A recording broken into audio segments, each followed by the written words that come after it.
پارہ نمبر 8 سورت الاعراف آیت نمبر 57۔ اعوذ باللہ من الشیطان الرجیم وَهُوَ الَّذِي يُرْسِلُ الرِّيَاحَ بُشْرًا بَيْنَ يَدَيْ رَحْمَتِهِ حَتَّى إِذَا أَقَلَّتْ سَحَابًا ثِقَالًا سُقْنَاهُ لِبَلَدٍ مَيِّتٍ فَأَنزَلْنَا بِهِ الْمَاءَ فَأَخْرَجْنَا بِهِ مِن كُلِّ الثَّمَرَاتِ كَذَلِكَ نُخْرِجُ الْمَوْتَى لَعَلَّكُمْ تَذَكَّرُونَ وَهُوَ الَّذِي يُرْسِلُ الرِّيَاحَ بُشْرًا بَيْنَ يَدَيْ رَحْمَتِهِ حَتَّى إِذَا أَقَلَّتْ سَحَابًا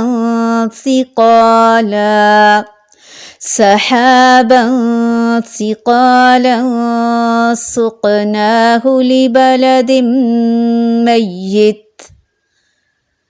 فَأَنزَلْنَا بِهِ الْمَاءَ فَأَخْرَجْنَا بِهِ مِن كُلِّ الثَّمَرَاتِ كَذَلِكَ نُخْرِجُ الْمَوْتَى لَعَلَّكُمْ تَذَكَّرُونَ وہو اور وہی ہے الذی جس نے جو یرسلو بھیجتا ہے الریاح ہواؤں کو بشرن خوشخبری بنا کر بین یدی آگے آگے رحمتہ اپنی رحمت کے حتیٰ یہاں تک کہ اذا جب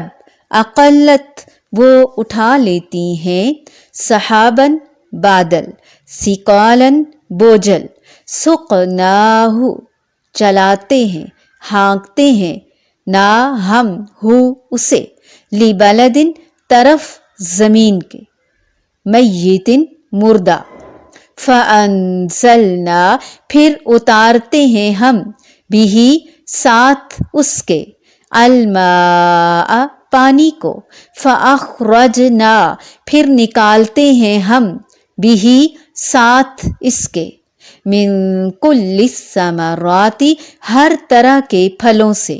کذالک اسی طرح نخرجو ہم نکالیں گے الموتى مردوں کو لعلکم تاکہ تم تذکرون تم نصیحت پکڑو۔ اور وہ ایسا ہے کہ اپنی باران رحمت سے پہلے ہواؤں کو بھیجتا ہے کہ وہ خوش کر دیتی ہیں یہاں تک کہ جب وہ ہوائیں بھاری بادلوں کو اٹھا لیتی ہیں تو ہم اس بادل کو کسی خشک سرزمین کی طرف ہانک لے جاتے ہیں، پھر اس بادل سے پانی برساتے ہیں، پھر اس پانی سے ہر قسم کے پھل نکالتے ہیں۔ یوں ہی ہم مردوں کو نکال کھڑا کریں گے تاکہ تم سمجھ جاؤ،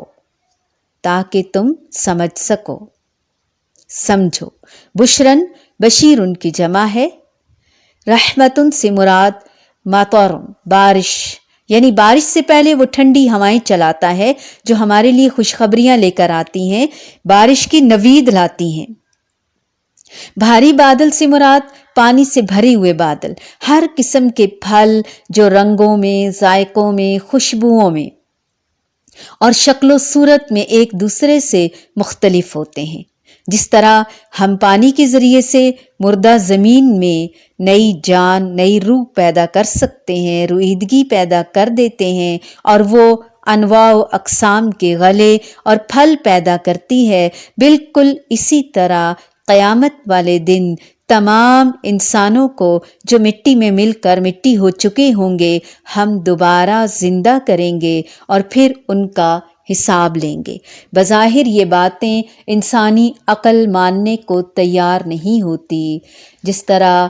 زمین میں یہ صلاحیت نہیں ہے کہ وہ طرح طرح کے اناج، کھیتیاں اور نباتات اگائے، نہ ہی اس بارش میں یہ کوالٹی ہے، اور نہ ہی ہماری عقل اس بات کو مانتی ہے کہ جب انسان مر کھپ جائے۔ اسی لیے تو لوگوں کا آخرت پر ایمان لانا مشکل ہو گیا کہ وہ کیسے دوبارہ زندہ ہوں گے۔ ایسے ہی جیسے اللہ تعالیٰ نے پہلی بار زندہ کیا تو دوبارہ زندہ کرنا تو رب تعالیٰ کے لیے کچھ بھی مشکل نہیں ہے۔ وَهُوَ الَّذِي يُرْسِلُ الرِّيَاحَ بُشْرًا بَيْنَ يَدَيْ رَحْمَتِهِ حَتَّى إِذَا أَقَلَّتْ سَحَابًا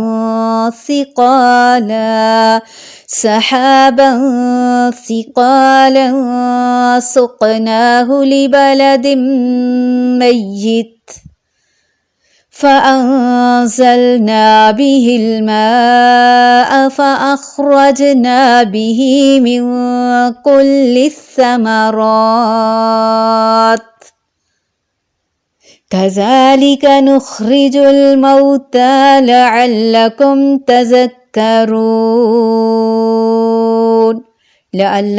تَذَكَّرُونَ۔ تذکر، تفکر، تشکر کی دعوت بار بار۔ ہم میں سے کون ہے جس نے ہواؤں کے چلنے سے اندازہ نہ لگایا ہو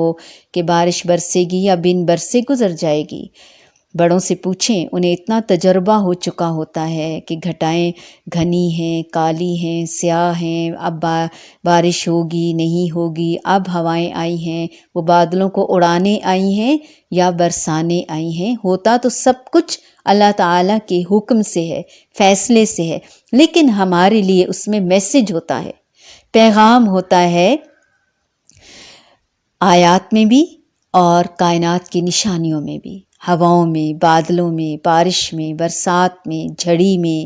نباتات میں، زمین میں، ہر طرح کی بات میں ہمارے لیے سبق ہے۔ ہم نے اس سبق پر غور کرنا ہے اور نصیحت لینی ہے۔